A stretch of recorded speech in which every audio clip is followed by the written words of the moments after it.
Buonasera e ben ritrovati con il TG Flash di New Sicilia, di seguiti i titoli più importanti del pomeriggio. Parere favorevole dalla Commissione europea sul piano rifiuti in Sicilia, che prevede l'introduzione di 2 termovalorizzatori, uno a Palermo e l'altro a Catania. Andiamo avanti spediti e determinati, fa sapere il presidente della regione, Renato Schifani.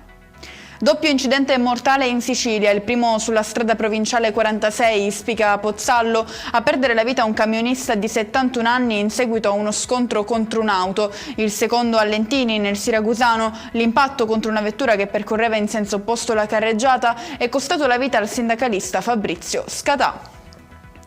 Caso di violenza a Giarre, in provincia di Catania, ai danni di un sedicenne aggredito in pieno centro. A lanciare l'allarme la madre del ragazzo, che racconta del pestaggio del figlio, picchiato a quanto pare per uno sguardo di troppo rivolto alla fidanzata del suo aggressore.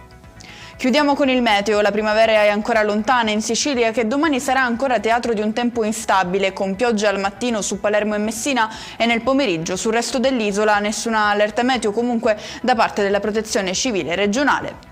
E con questo è tutto, prossimo appuntamento domani alle 13:30. Grazie per averci seguito, buon proseguimento di serata.